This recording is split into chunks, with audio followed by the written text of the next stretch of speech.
You won't believe this, but I came home the other day to find my car clamped right on my own property. It turned out to be the handiwork of our power-hungry HOA president, Brenda Martinez. Little did she realize, however, that she was seriously messing with a Superior Court judge who was just about to uncover her astonishing $42,000 neighborhood scam.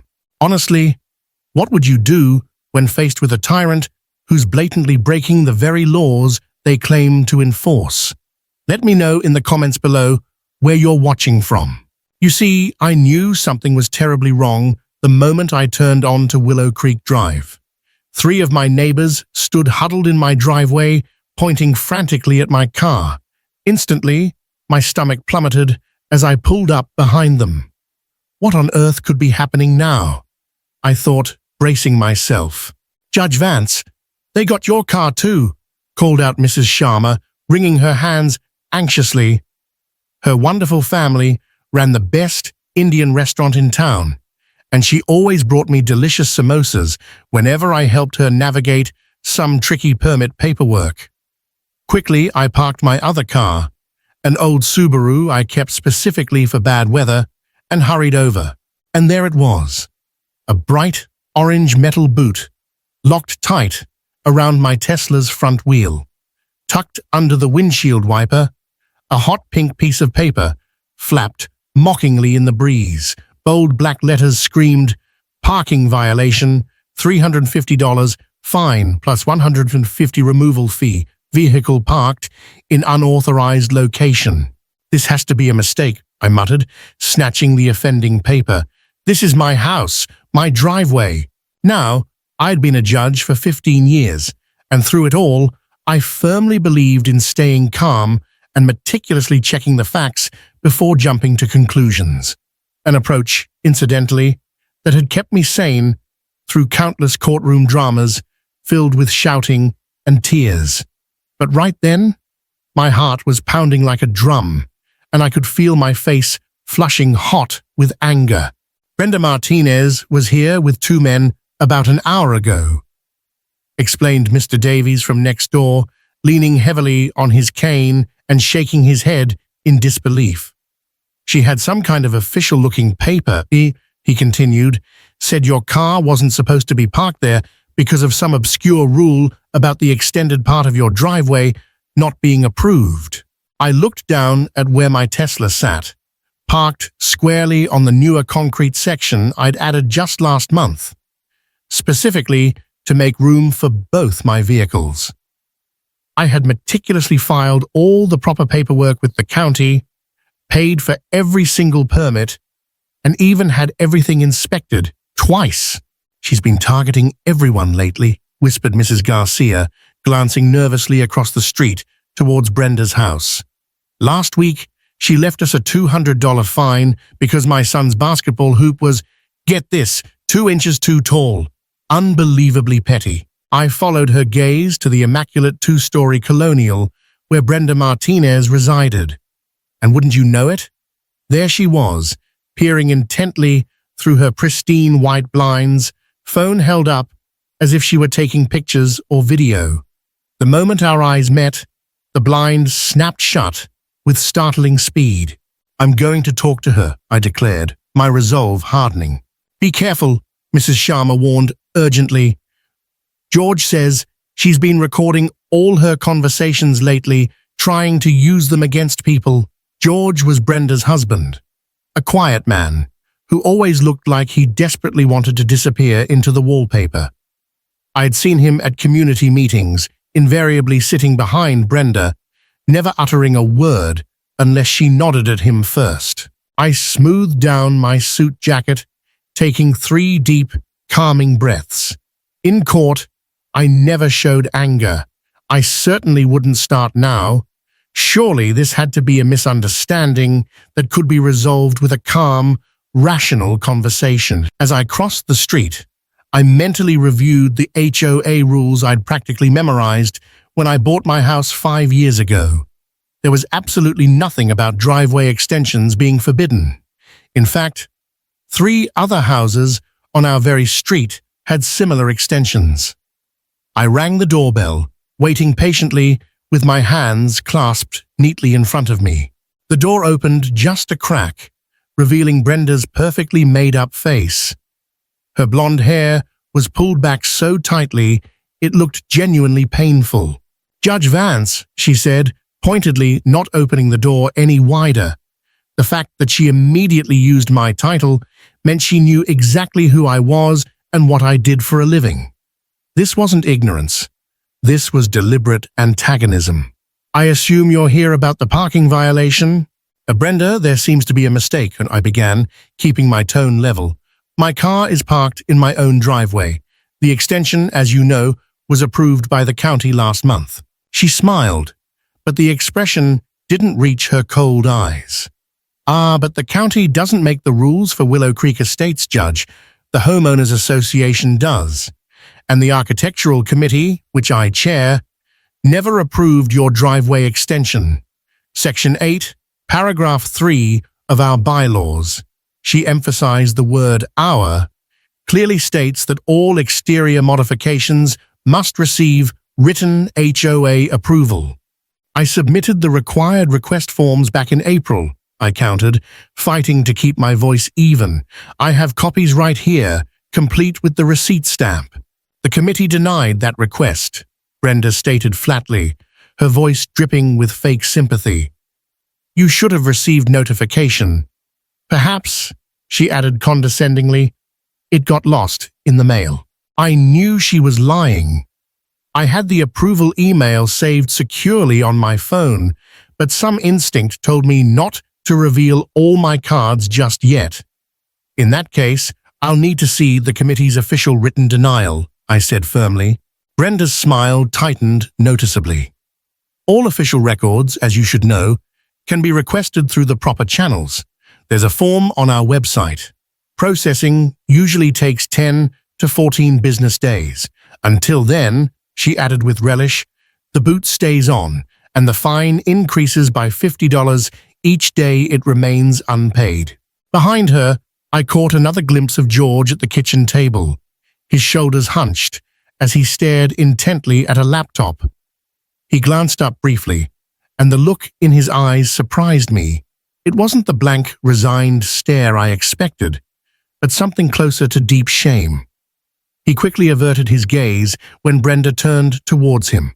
"George, could you bring me the Vance file?" she called out imperiously.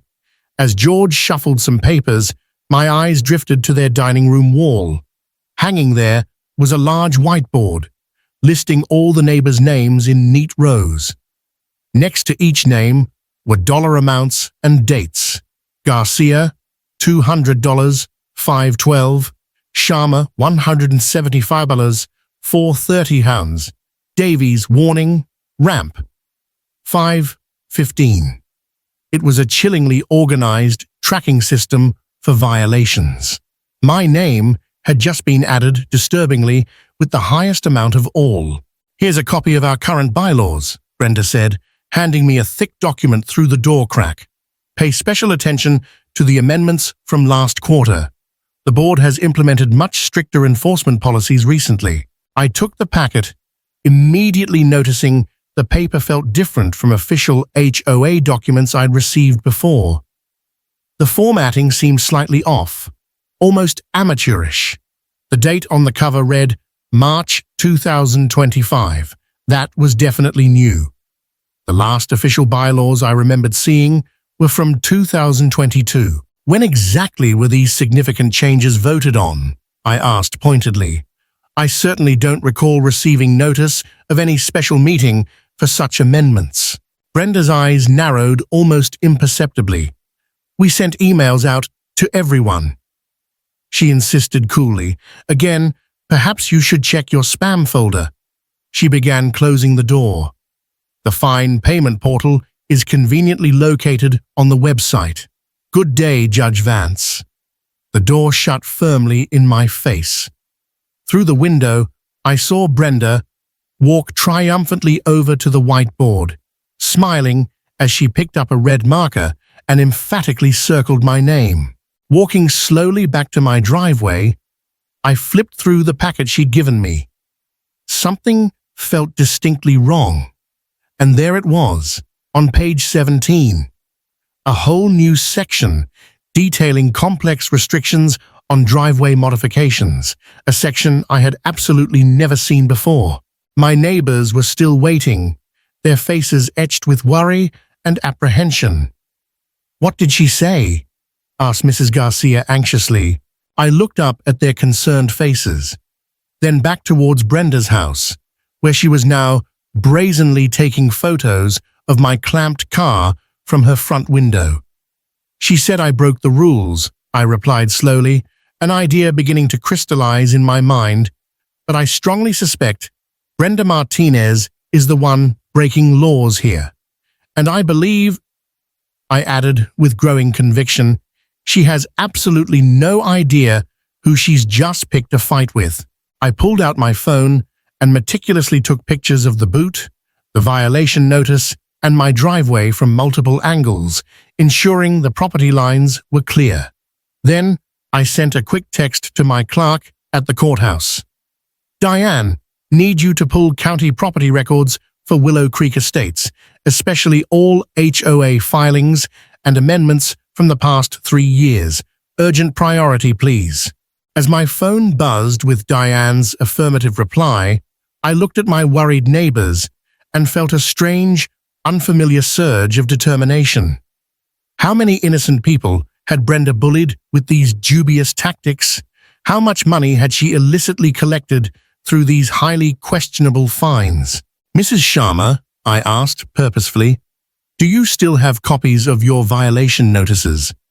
And turning to Mr. Davies, "Did you happen to keep any documentation regarding your ramp situation?"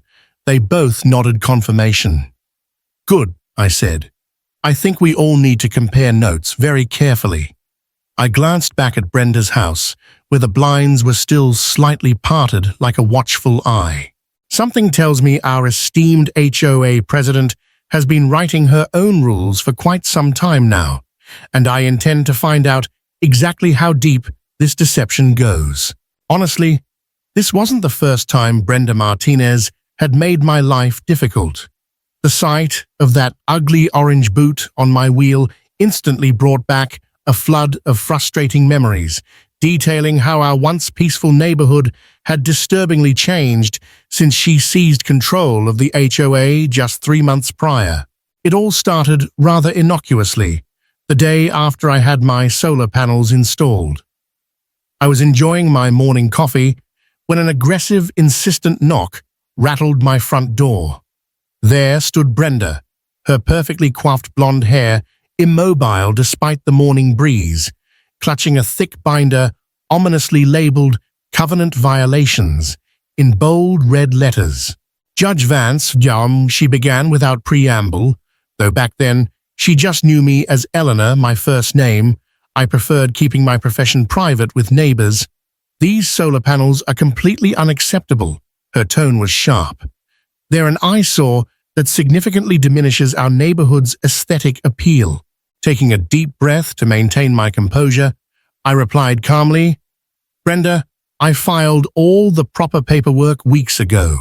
The HOA, under Mr. Peterson, approved these panels 3 weeks before he retired to Florida. I even showed her the signed documents from the previous HOA president. She practically snatched the papers from my hand, scanning them with narrowed, suspicious eyes. "This approval is from the old board," she sniffed dismissively. "Things have changed now. I'll need to bring this up for review at our next meeting." Sure enough, just 2 days later, I received an official-looking violation notice accompanied by a hefty $500 fine for unapproved exterior modifications. I immediately appealed, attaching copies of my approval documents, county permits, and even photos of 3 other homes right here in Willow Creek Estates that had similar, previously approved solar panels. My appeal was swiftly denied. The terse letter stated, "The Architectural Committee has reviewed your case and determined that your solar installation does not meet current aesthetic standards." It was signed by Brenda and her 3 closest friends, who now conveniently controlled the 5-person board. Reluctantly, I paid the fine just to avoid further harassment, naively hoping that would be the end of it. It wasn't, not by a long shot. The following week, Brenda cited me because my rose bushes were allegedly 2 inches taller than the approved garden height, a rule no one had ever heard of. Then it was my mailbox, which was suddenly deemed non-conforming, despite being the exact same model the previous homeowners had used without issue for 15 years. One evening, while walking my golden retriever, Cooper, I started noticing something truly strange. Brenda seemed to be deliberately targeting specific homeowners while completely ignoring identical or even worse violations at other houses. For instance, the Davies family had installed a much-needed wheelchair ramp for their teenage son after his accident. Brenda had the audacity to call it an unsightly structure and demand its removal. Meanwhile, her friend Denise had built a much larger, arguably more obtrusive, stone staircase in her front yard without facing any repercussions whatsoever. Naturally, I started talking quietly with other neighbors. The Garcia family had been repeatedly fined because their children's bicycles were sometimes visible in their own driveway.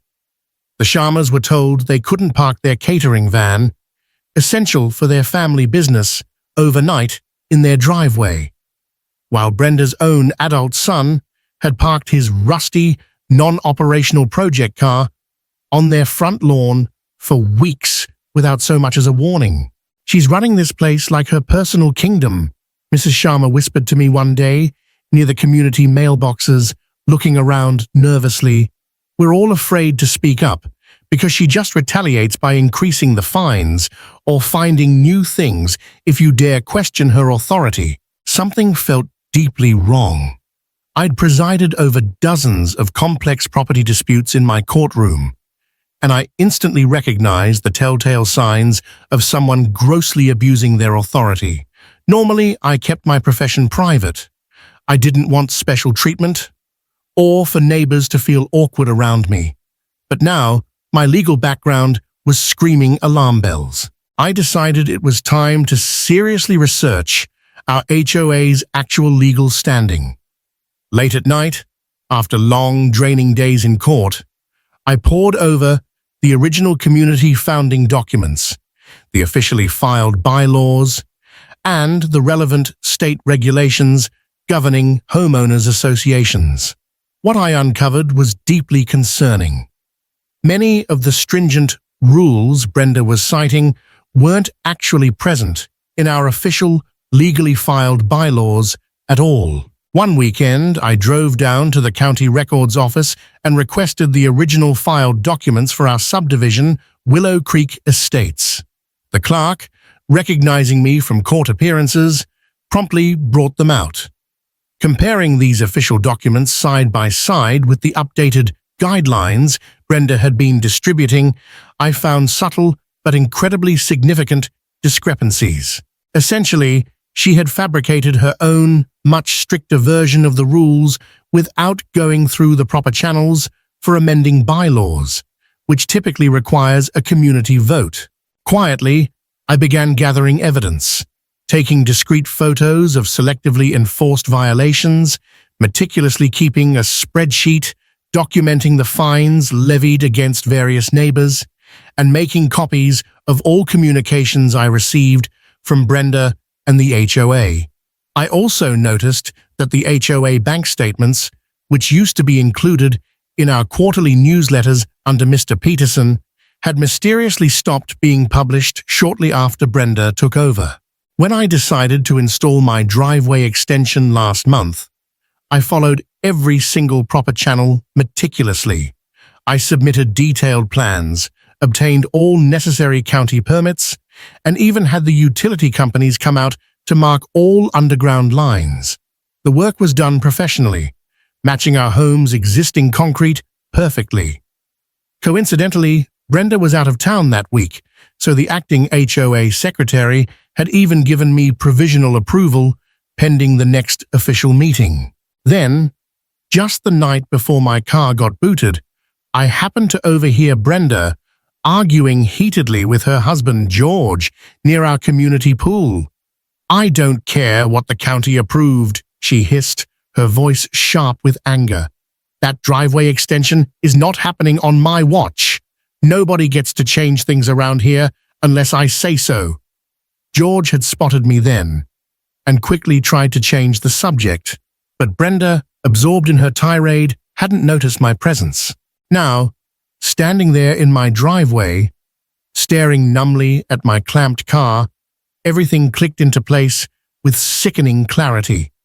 This wasn't really about rules or neighborhood aesthetics at all. This was purely about power and control. Brenda was maliciously using the HOA as her personal tool to bully and bend others to her will. I pulled out my phone again and took more photos of my car, this time from every conceivable angle, making absolutely sure to capture my property lines clearly in the frame. Then I noticed something that made my blood run cold. The heavy metal boot had actually scratched my Tesla's custom rim. That wasn't just petty enforcement, that was blatant property damage. As I zoomed in to photograph the scratch for evidence, a text message suddenly appeared on my screen from an unknown number.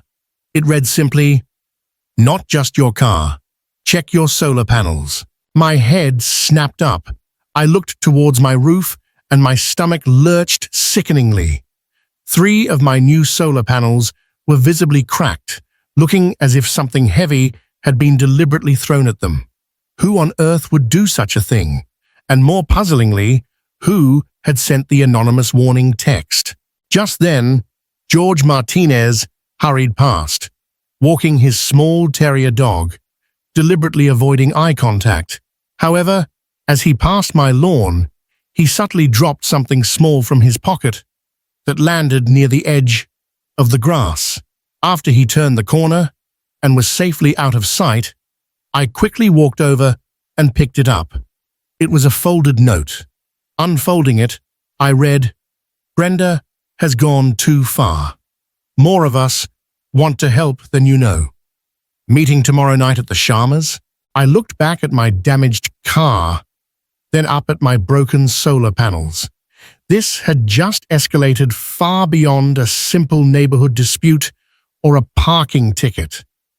With my judicial knowledge providing a framework, and now, apparently, growing community support coalescing, it was definitively time to take a stand against Brenda Martinez's reign of HOA terror. But first, I needed to understand exactly how deep her manipulative scheme truly went. The folded note felt heavy in my hand, a stark contrast to the flimsy violation flapping on my windshield. "Brenda has gone too far. More of us want to help than you know. Meeting tomorrow night at the Sharmas?" George Martinez, Brenda's own husband, was confirming my suspicions. There was organized dissent brewing beneath the surface of fear. Looking from my damaged Tesla rim to the cracked solar panels glinting uselessly on my roof, I knew this wasn't just about my property anymore. This was an attack, plain and simple, and likely a warning. The question was, a warning from whom? Brenda? Or someone else connected to her? Either way, the anonymous text and George's note solidified my resolve. I would be at the Sharmas tomorrow night. The following evening, the aroma of spices usually wafting from the Sharma's house was overshadowed by an air of nervous tension. I arrived punctually, finding about a dozen neighbors already gathered in their living room, perched awkwardly on furniture, speaking in hushed tones. Mrs. Sharma greeted me at the door, her usual warm smile replaced with a worried frown. "Thank you for coming, Judge," she whispered, ushering me inside. The presence of a judge, even one they knew as just Eleanor, seemed to both reassure and intimidate the group. I decided to be direct. "Thank you all for being here," I began, keeping my voice calm and steady. "As most of you know, my car was clamped yesterday for parking on my own approved driveway extension. Today, I paused, letting the weight of the words sink in. I discovered 3 of my solar panels have been deliberately damaged, and I received an anonymous text warning me. A collective gasp went through the room. Mr. Davies shook his head, his face grim. "We heard about the boot, Eleanor." "Judge, but the panels too? That's criminal."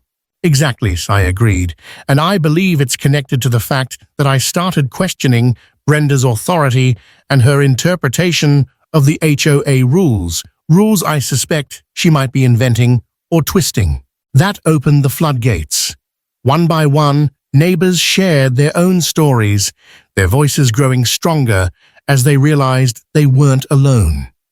Mrs. Garcia recounted the endless fines for the basketball hoop, the bicycles, even for having lawn chairs visible from the street. She said they disrupted the visual harmony. Mrs. Garcia said, her voice trembling with indignation, "We're falling behind on bills because of these constant ridiculous fines." Mr. Davies spoke about the ongoing harassment over the wheelchair ramp for his son. "She sends violation notices weekly, calls it an unapproved structural modification. My son needs that ramp, Judge. It's not decorative." The Sharmas shared the hardship caused by the ban on their catering van. "That van is our livelihood," Mr. Sharma stated, his jaw tight. "We followed all the original rules when we bought here. She changed them overnight. No proper notice, no vote. It became clear that Brenda targeted anyone who didn't fit her narrow mold, anyone who needed accommodation, or anyone who showed signs of independence or success. The pattern was undeniable and deeply disturbing. She relies on fear and intimidation," I summarized, looking around the room at the determined faces. "She assumes we won't fight back, that we won't check the facts, that we'll just pay up to make the harassment stop. But she's underestimated us." I held up the packet of bylaws Brenda had given me. "I have strong reason to believe these rules she's enforcing aren't even the legally filed bylaws for Willow Creek Estates. I'm having the official county records pulled tomorrow." A buzz of excited, angry whispers filled the room. "If that's true," Mrs. Garcia started. "If that's true," I finished for her, "then every fine she's levied based on these fabricated rules could be invalid. But," I cautioned, "we need proof, hard proof. I need each of you, if you're willing, to gather every piece of paper you have. Violation notices, copies of checks you paid for fines, any emails or letters you've received from Brenda or the HOA board. Bring it all to my house the day after tomorrow, in the evening. We need to document everything meticulously." There were nods of agreement all around. For the first time that evening, a spark of hope seemed to flicker in the room, replacing the pervasive fear. We spent another hour comparing notes, identifying inconsistencies in Brenda's enforcement, and confirming the timeline of her escalating tyranny. We agreed to keep our meeting secret and communicate carefully. As people began to leave, slipping out quietly into the night, Mrs. Sharma pulled me aside. "George couldn't come tonight," she whispered. "He said Brenda was suspicious, asking too many questions about where he was going. But he wanted you to know, he thinks she's doing something funny with the HOA money too. He doesn't have proof yet, but he's looking." Her words sent another chill down my spine. Fake rules were one thing, financial fraud was a whole different level of criminality.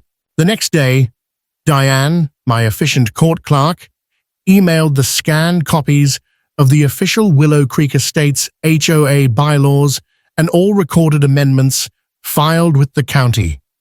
Spreading them out on my dining room table, my heart began to pound. It didn't take long to confirm my suspicions. Comparing the official documents page by page with the packet Brenda had given me, the discrepancies were glaring. Entire sections in Brenda's version covering everything from driveway extensions and specific landscaping heights to mailbox designs and solar panel aesthetics, simply did not exist in the legally binding documents. The fines for basketball hoops, catering vans, visitor parking, all based on rules she appeared to have fabricated wholesale.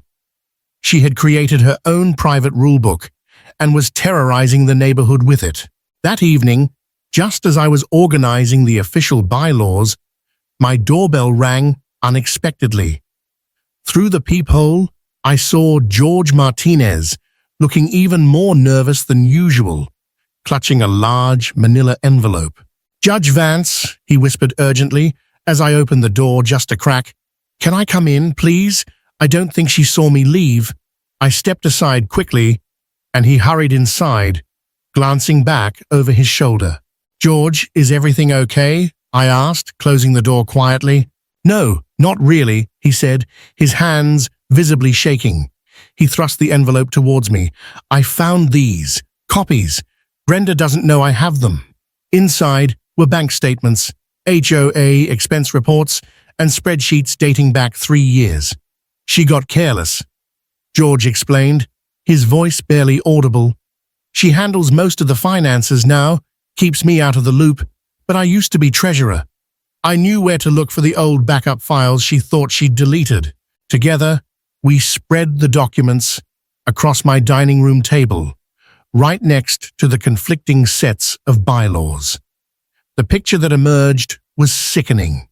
The regular HOA account, funded by our monthly dues, $500 per home, 78 homes, showed expected expenditures for landscaping, pool maintenance, insurance, though even some of those looked inflated. But then there was a separate account, one George hadn't known existed until recently, labeled simply compliance revenue. "This," George said, pointing a trembling finger at the statement, "is where she's been funneling all the fine money." We stared in disbelief at the balance, over $42,000 collected in just the past year alone. And the withdrawals? Receipts for high-end kitchen appliances, payments to a luxury cruise line, charges at designer boutiques, all paid directly from the compliance revenue GI account, an account requiring only one signature, Brenda Martinez. "She hasn't just been making up rules," I said, the full scope of her scheme hitting me with the force of a physical blow. "She's been systematically stealing from us. This isn't just HOA overreach, this is embezzlement, fraud." Just then, my phone buzzed. It was a text from Isabella Garcia. "Judge, Brenda just left another fine, $500 this time, for Mateo's birthday balloons, says they violate visual harmony rules. We can't afford this. What do we do?"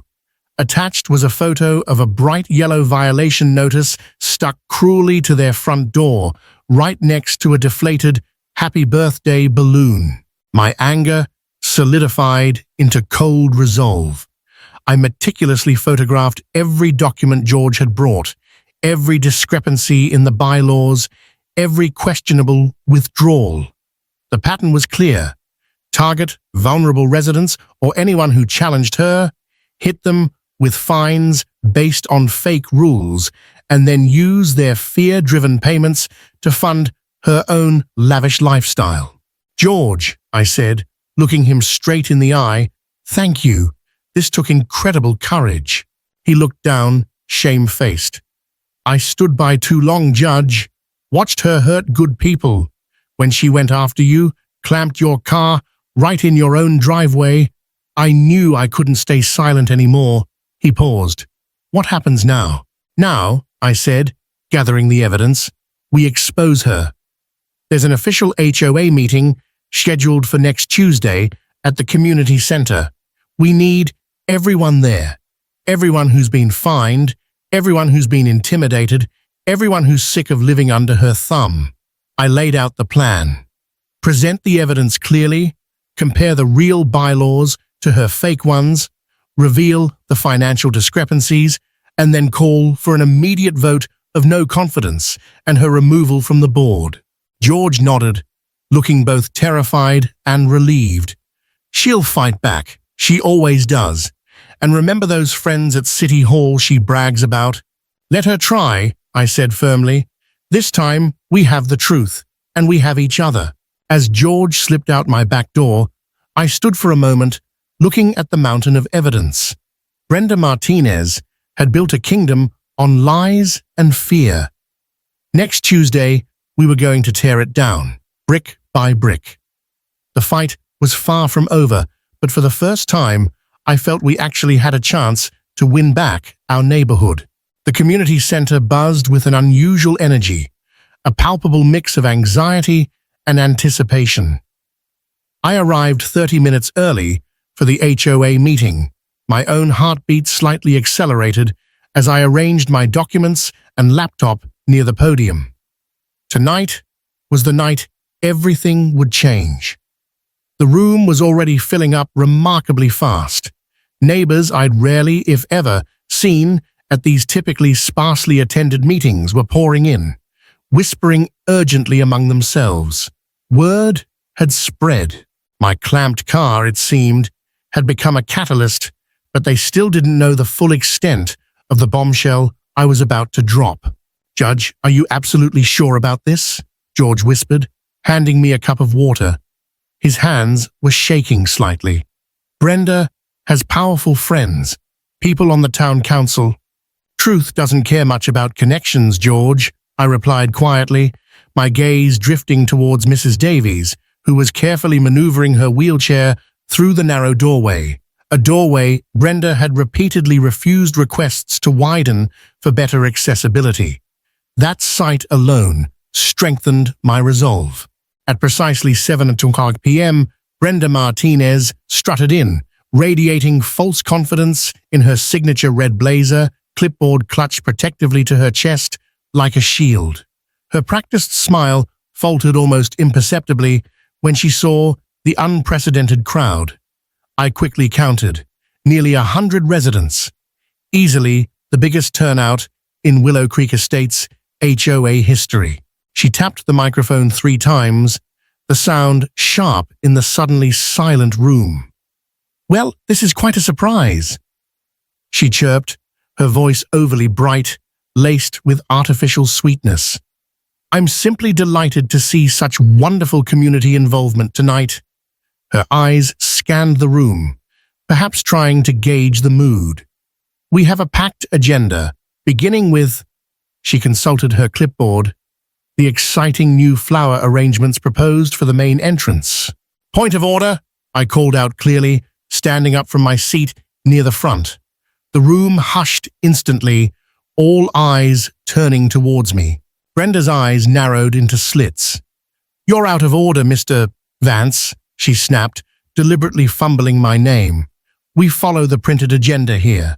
"That's Judge Vance, actually," I stated calmly but firmly. A wave of murmurs swept through the room as the revelation sunk in for those who didn't already know. And according to our actual bylaws, specifically Section 5, Paragraph 3, any member may request agenda adjustments with the documented support of 10 residents. As if on cue, hands shot up all around the room. Not just 10, but dozens upon dozens. Brenda's face flushed a dangerous shade of crimson. "Fine," she spat, clearly taken aback by the unified display. "You have 5 minutes. State your business." I walked confidently to the front, connecting my laptop to the overhead projector. "Thank you. I assure you, I won't need the full 5 minutes just to show everyone the truth."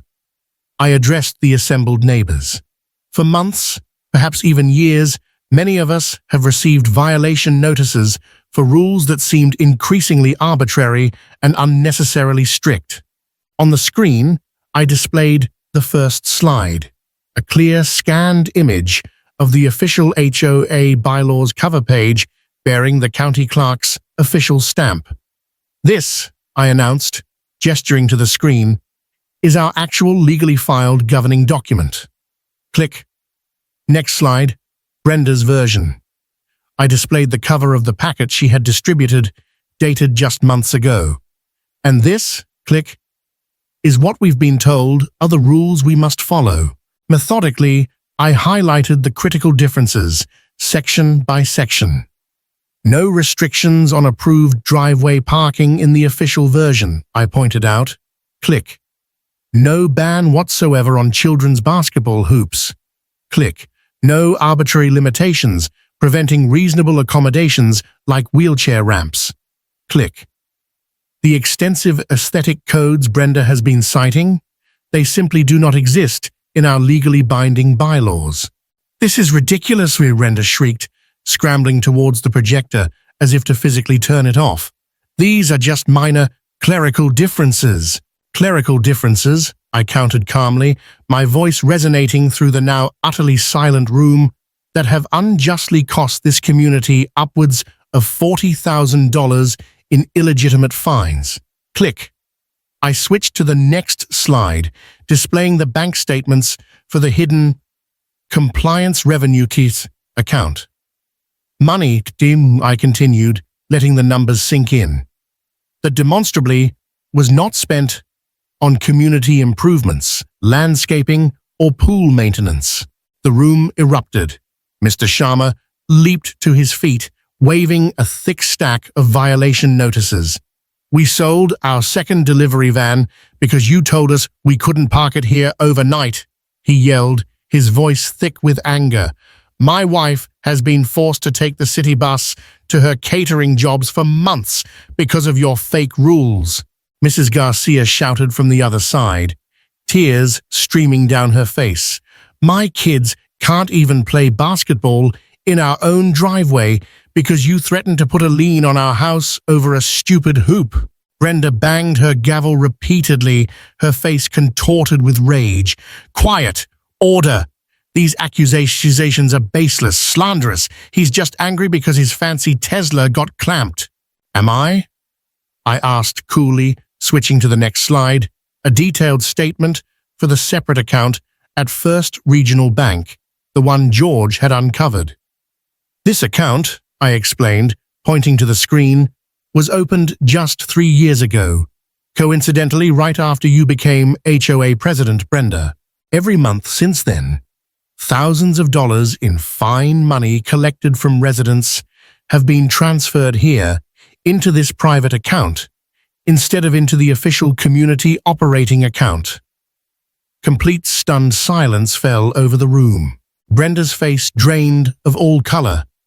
That's for special projects, she stammered, desperately grasping for an explanation. Like your $20,000 kitchen renovation last fall? George's voice suddenly cut through the tension from the back of the room. He stepped forward, holding up a sheaf of papers, photos, and receipts. Or perhaps your luxury vacation to Maui last spring? He continued, his voice gaining strength. I've kept the receipts, Brenda, all of them. Brenda lunged frantically for her purse on the table. This meeting is adjourned, she shrieked, her voice cracking. Actually, I said calmly, nodding towards the back entrance where 2 uniformed police officers had quietly entered, unnoticed by Brenda in her panic. I believe there are some people here who would like to ask you a few questions about those special projects. You can't do this to me, Brenda screamed, backing away towards the exit, cornered. Do you know who my brother-in-law is? He's the deputy mayor. My courtroom has seen plenty of relatives of deputy mayors, I replied evenly, my voice carrying easily in the quiet room. The law, Brenda, applies equally to everyone. In a final act of desperation, she grabbed the HOA laptop from the table. I'm taking this. All the records are on here. George stepped forward again, blocking her path gently but firmly. It's too late, Brenda. I already backed everything up weeks ago. It's over. The officers approached her calmly. Ma'am, one said respectfully but firmly, we need you to come with us downtown to answer some questions. As they escorted a now sobbing and incoherent Brenda Martinez out of the community center, she turned back towards the crowd. her face a mask of fury and disbelief. "You'll regret this," she spat venomously. "All of you. Your precious property values will tank without my leadership." The door closed behind her, leaving a room full of stunned residents. For a long moment, nobody spoke. Then, slowly, Mrs. Davies rolled her wheelchair towards the front. "Judge Vance, she began, her voice trembling slightly but clear. "I've lived in Willow Creek for 15 years. Never once has that woman even looked me directly in the eye. She called my ramp." Her voice broke for a second. "An unsightly contraption, and fined me every single month for it." She looked up at me, her eyes pleading. "What happens now?" I looked around at my neighbors. Some were in tears, others looked utterly shell-shocked, but many, for the first time in years, looked genuinely hopeful. "Now," I said, picking up the copy of the official bylaws, "we rebuild together." I opened the document. "According to our real rules, we need to hold an emergency board election immediately. But first," I added, gesturing towards the financial documents George had provided, "I think we all deserve to know exactly where every single cent of our money has been going." Phones instantly came out, recording everything. The local news, tipped off by George earlier, would likely be here within the hour. By morning, Brenda Martinez's reign of HOA terror would be front-page news. As the meeting continued late into the night, transitioning from shock and anger to constructive planning for the future, I stepped outside briefly for a breath of fresh air. My Tesla sat there in the parking lot, still wearing its bright orange boot, like a bizarre badge of honor.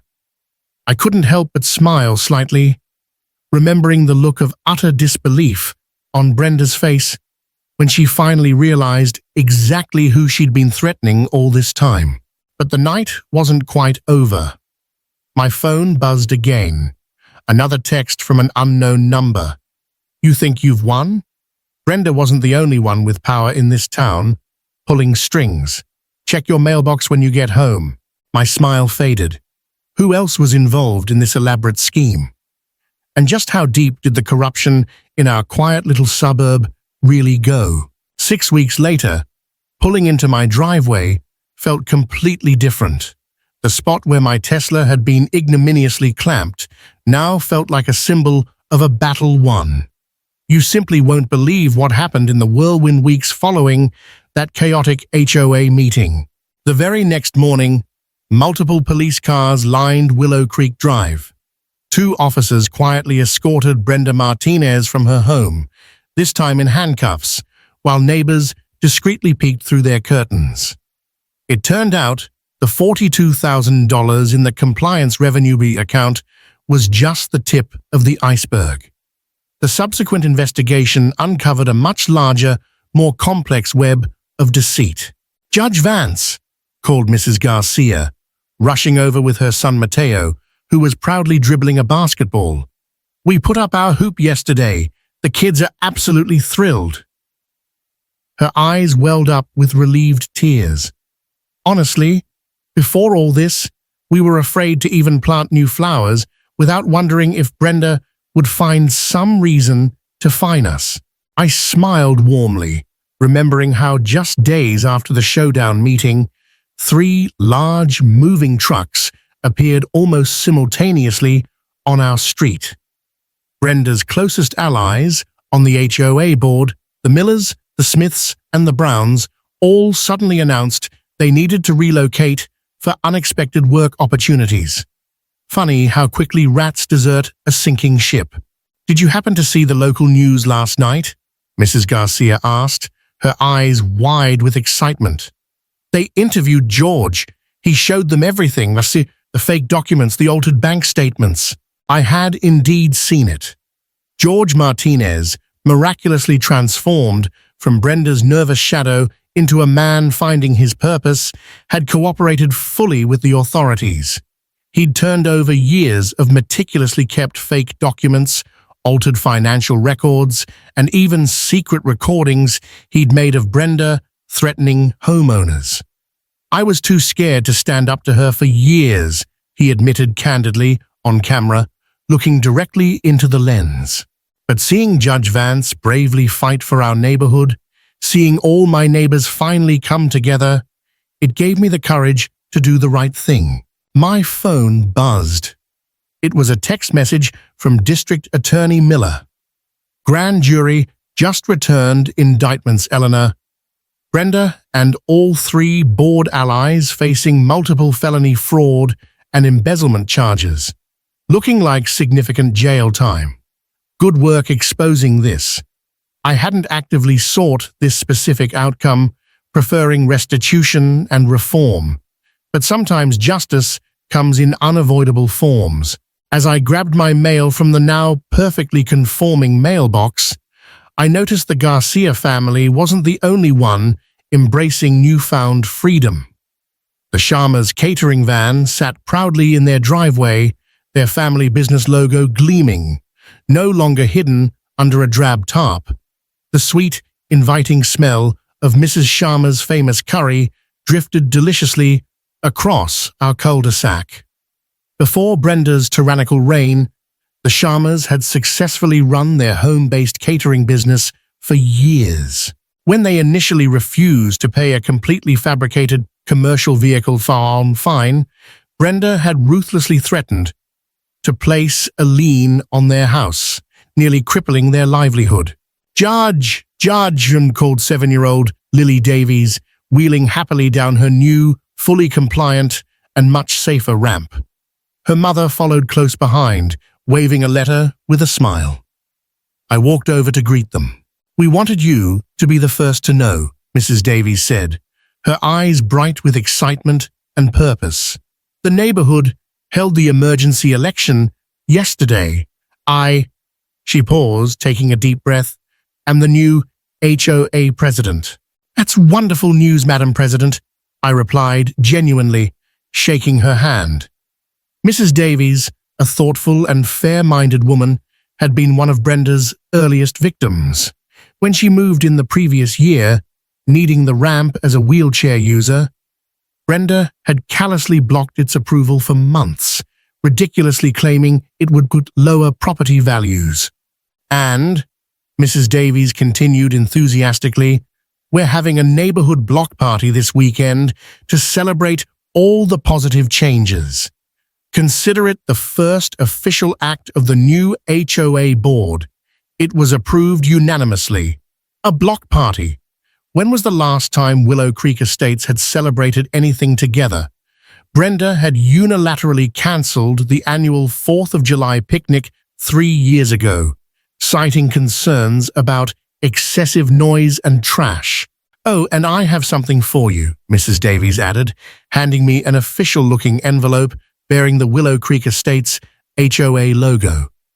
Inside was a formal letter of apology from the new board, a refund check covering all the bogus violation fees I had reluctantly paid, and, most touchingly, a thank you card signed by over 40 of my neighbors. Just then, another large moving truck rumbled slowly down our street, stopping directly in front of Brenda Martinez's now former house. George was outside, calmly directing movers as they loaded boxes. "George, how are you holding up?" I called, walking over. He looked different somehow, standing taller, his voice clearer and stronger. "Better than I have in years, Judge Vance. Much better," he replied, a hint of a smile touching his lips. "The divorce papers were officially filed last week." He lowered his voice slightly. "And get this, did you know Brenda had secret offshore accounts in the Cayman Islands? The forensic accountants the DA brought in found nearly $200,000 she'd siphoned off, not just from our HOA, but from 2 other communities she was involved with years ago. Apparently," he shook his head in disbelief, "she's been running variations of this scam for decades." I was shocked, yet somehow not entirely surprised. A woman walking her golden retriever approached us then. I recognized her as Ms. Evans, the kind, retired schoolteacher who lived quietly at the end of our street. "Judge Vance," she said softly, extending her hand. I never spoke up during those horrible meetings. I wanted to so many times, but Brenda threatened me. She threatened to report my vegetable garden as a code violation if I ever questioned her authority. Said she'd make me tear out all my tomato plants and squash vines. She squeezed my hand warmly. "Thank you. Thank you for giving us our neighborhood back." As I headed inside my blessedly unclamped house, my phone rang. It was a reporter from the county's main newspaper. "Judge Vance, we're doing a follow-up feature on HOA abuse and reform across the county. Your case here in Willow Creek Estates has already inspired homeowners in at least 12 other communities to demand audits of their boards and challenge questionable practices. Would you be willing to comment on the record?" I thought about it for a moment. "This story isn't really about me," I said carefully. "It's about ordinary people remembering that rules are supposed to exist to serve the community, not the other way around. It's about understanding your rights and the power that comes when neighbors stand together against injustice." That evening, I sat contentedly on my front porch, sipping iced tea and watching kids ride their bikes freely up and down the street, their laughter echoing in the pleasant twilight air. The Nguyen family, 2 doors down, was setting up tables and stringing lights for their daughter's 16th birthday party. Exactly the kind of innocent celebration Brenda would have immediately shut down, citing noise ordinance violations. Further down, the Jacksons were finally having solar panels installed, similar to mine. And across the street, the Smiths had finally painted their front door the bright, cheerful red they'd wanted for years, but had been too intimidated to pursue. Mrs. Davies wheeled up my driveway, carrying a plate of still warm cookies. "First official monthly neighborhood meeting is tomorrow night," she announced cheerfully. "Nothing fancy, just coffee, cookies, and an open conversation about what kind of community we want Willow Creek to be going forward." She smiled warmly. "We're incredibly lucky to have you here, Judge Vance." I looked around at our transformed neighborhood. Children laughing, families chatting easily across newly planted flower beds. The faint, happy sound of music drifting from the Nguyen's backyard party. "I'm just a neighbor," I replied honestly, thinking about how dramatically different things felt compared to just 6 short weeks ago. "A neighbor who believes strongly in justice," I added softly, "even when the fight for it starts right in our own driveways." As the sun finally set over our liberated, healing neighborhood, I couldn't help but smile. Sometimes standing up to a bully doesn't just solve your own problem. It empowers and frees everyone else around you too. This story powerfully illustrates that unchecked authority, even on a small scale like an HOA, can lead to significant abuse and corruption. It highlights the critical importance of understanding your rights, questioning arbitrary rules, and the immense power of community solidarity. Standing up to bullies and demanding transparency isn't just about individual justice. It can liberate an entire community and restore fairness for everyone. Never underestimate the impact one person, supported by their neighbors, can have in challenging injustice. What would you have done in this situation? Have you ever dealt with an HOA issue like this? Share your thoughts in the comments below. And don't forget to subscribe for more stories.